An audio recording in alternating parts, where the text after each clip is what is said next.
Good evening. Tonight we're going to examine a vitally important issue. It concerns the way we make sure that drugs and medicines in regular use are safe.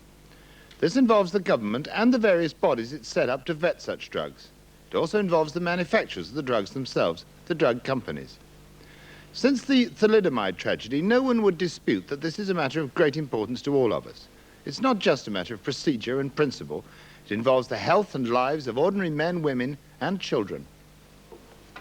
Raymond Hyman from Forest Gate is 9. He was born with a serious heart condition. So far, he's had 3 major heart operations, and doctors are now planning a 4th. The chances of success are only 50-50. He was sent to Great Ormond Street by ambulance and underwent these tests where they go into the vein with the cine camera, and he was out for 6 hours whilst they did this. And when we telephoned that night, the doctor there said, would we go up to the hospital, that there were further complications. They said that his main arteries were the wrong way round, and that he had 1 hole in his heart in the top 2 chambers of the heart, and that there were no tissue whatsoever in the bottom 2, so it was just 1 chamber. In fact, they warned us that there was a real risk that, you know, he would not get over any operations they had to perform on him. And they did say that they would have to operate straight away to band the arteries. Elaine Wheeler from Shepherd's Bush is 10. She was born with a hole in the heart, limb deformities, and brain damage. She will never lead a normal life.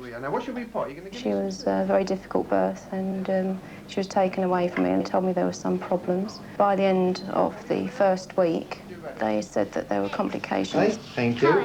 Now about that container on the floor. Can I have that, please? Container on the floor, Elaine. On the floor. Like you give me just now, that's it. There we are. Dirty. Yeah, dirty. They could never put Elaine into any category at all, and she was a complete and utter mystery. There was couldn't give me any reason why she was born like this. Daniel Williams from Putney is nearly 3. He's already undergone 11 major operations.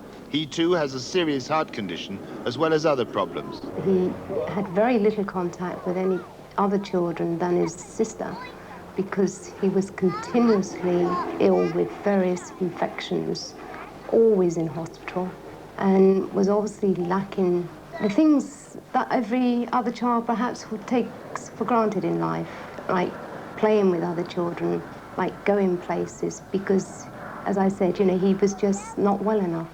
Actually arising from this operation, this heart operation, he still has to go back regularly for investigations, and I can think of about 3 or 4 more operations that he has to endure within the next 4 or 5 years. The parents of these 3 London children are all members of a new group set up earlier this year, the Association for Children Damaged by Hormone Pregnancy Tests. In less than 8 weeks, the parents of more than 300 children have contacted the association.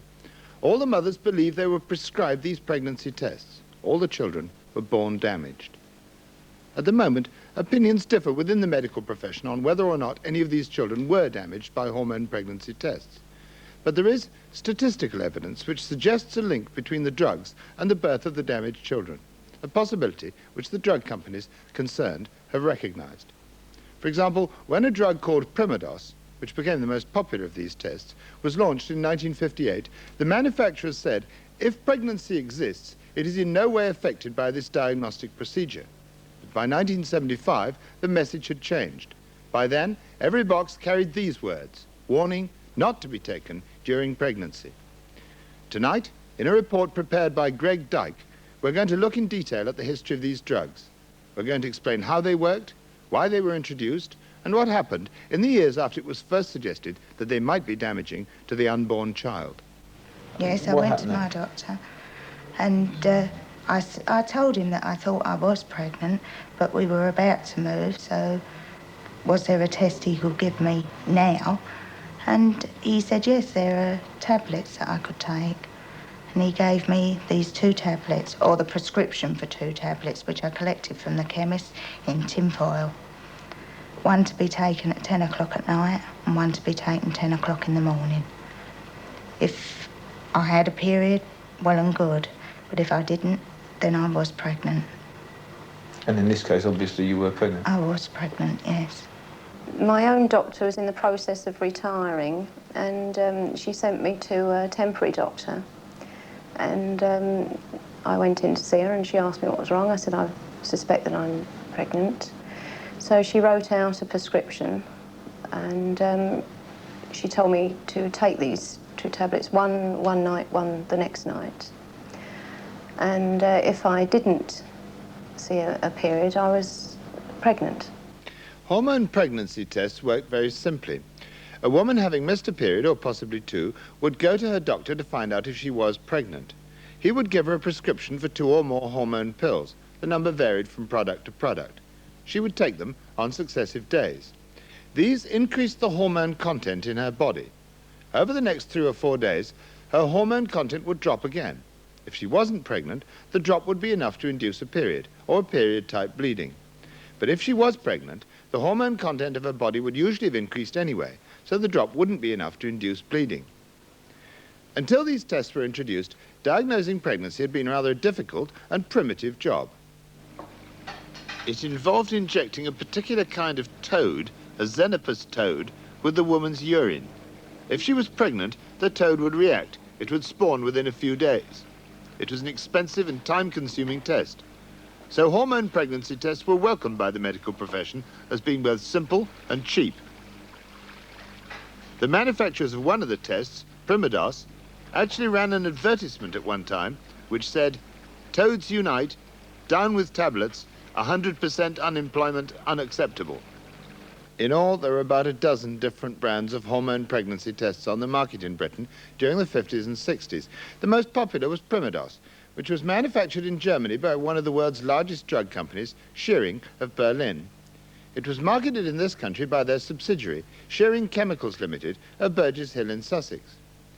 During the 60s, the company printed these words on the box of drugs: "The pregnancy itself will not be influenced by the administration of the hormones."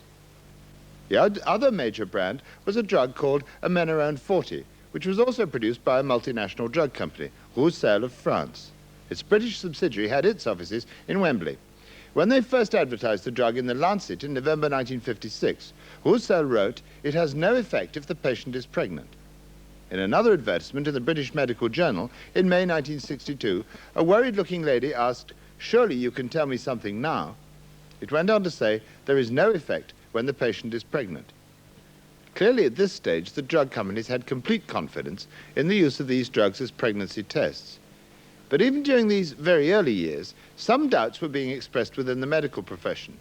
In 1957, in the British Journal of Preventive and Social Medicine, J.H. Edwards mentioned that the administration of hormones was the type of insult which is likely to cause fetal malformation and would often be administered at a stage in pregnancy when it might initiate malformation of the central nervous system. Further investigation, however, failed to support this theory, but tests continued to be done. Professor Graham Dukes is the author of an authoritative book on the side effects of drugs. He lives in Holland and is the vice chairman of the Dutch Committee for the Evaluation of Medicines, the body which vets all drugs in Holland. He believes that 2 of the early studies showed worrying signs. The thing that strikes me in retrospect is a couple of studies. One was done in Britain and one was done in Germany in 60 and 61 on a fairly large group of patients. And as you know, the whole essence of these tests is that if the woman is not pregnant, she bleeds. If she's pregnant, she doesn't bleed. Well, these studies both showed that, in fact, a minority of women with an early pregnancy did bleed from the uterus when these tests were administered. And that should, I think, have been a warning sign. And what effect would that have?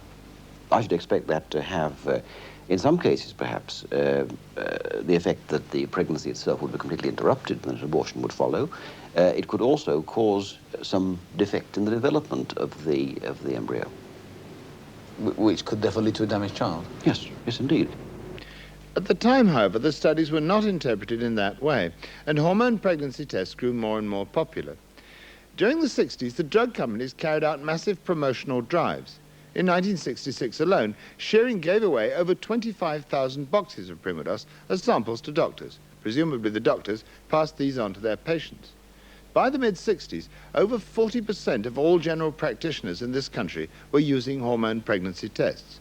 Nearly 300,000 of them were being prescribed each year.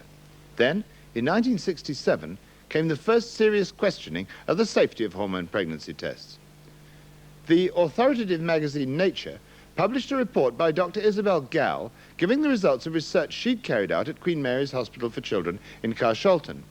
Dr. Gall, who came to this country from Hungary in 1956, was doing research into the causes of spina bifida. In the process, she interviewed the mothers of many spina bifida children.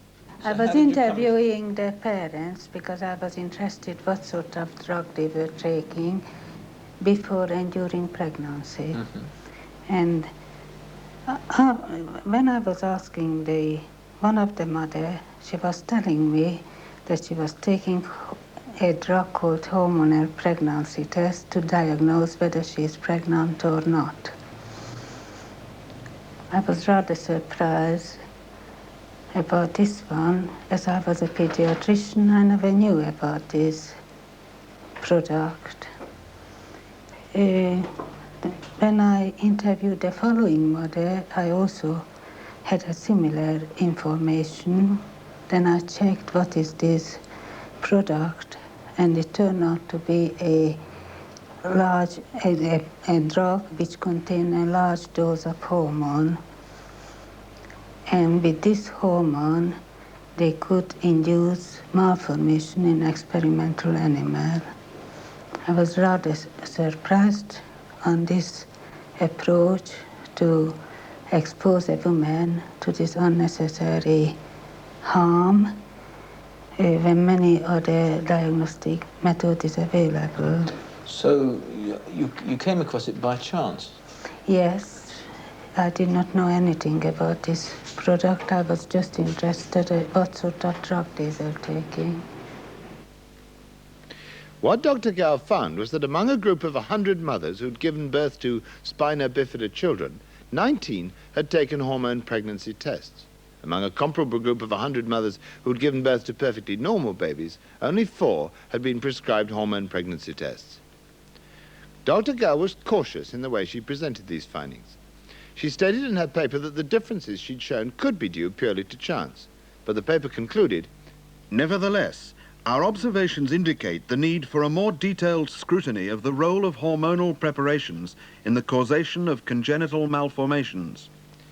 Dr. Gall stuck firmly to this view in subsequent papers, which she published on the subject. What's more, she repeatedly emphasized in these papers that, in her view, the potential risks involved in using these drugs outweighed any possible benefits. This is because by the time she'd completed her initial research, in October 1967, another new and easy pregnancy test had become available. It's known as the desktop pregnancy test. This test also measured the level of hormones in the body, but it did so by testing the woman's urine, so it couldn't possibly damage the young fetus. Faux Fountain of the British Pregnancy Advisory Service explains how it works. What I got here is a sample of urine from a woman who thinks she may well be pregnant. I place a drop of this urine on a glass slide with a disposable pipette. I then add 1 drop of anti-serum and I mix the two together for about 10 seconds.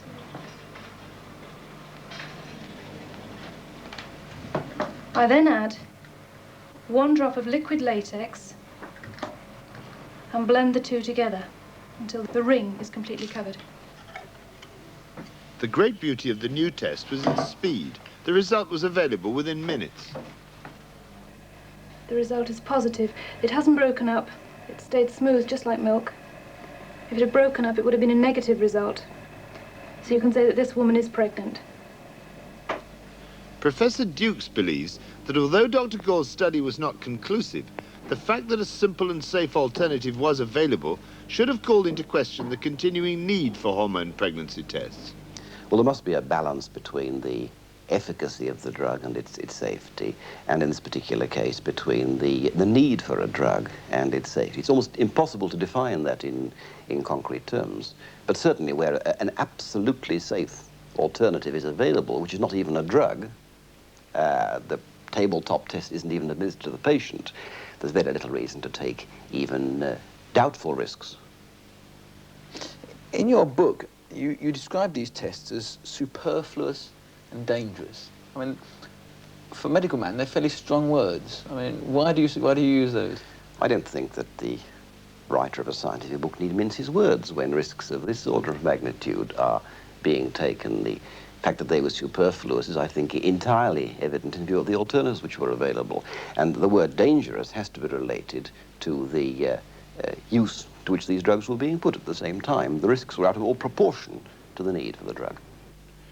Dr. Gall's findings, even though they were not conclusive, were extremely important. She was suggesting that a drug being given as a pregnancy test to some 300,000 women a year in this country might be causing severe damage in certain cases to the unborn child. Even before it was published, Dr. Gall took her evidence to the government-sponsored Committee on the Safety of Drugs. This was a committee made up of members of the medical profession whose job it was to check on the safety of drugs being used in this country. It was set up in the early 60s after the thalidomide tragedy first came to light. I did not finish quite my research.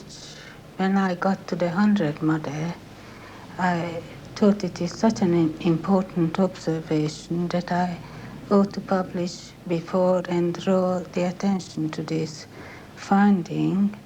But before I was a bit concerned that it has got some similarity with the thalidomide. Therefore, I informed the Department of Health. And what was their reaction?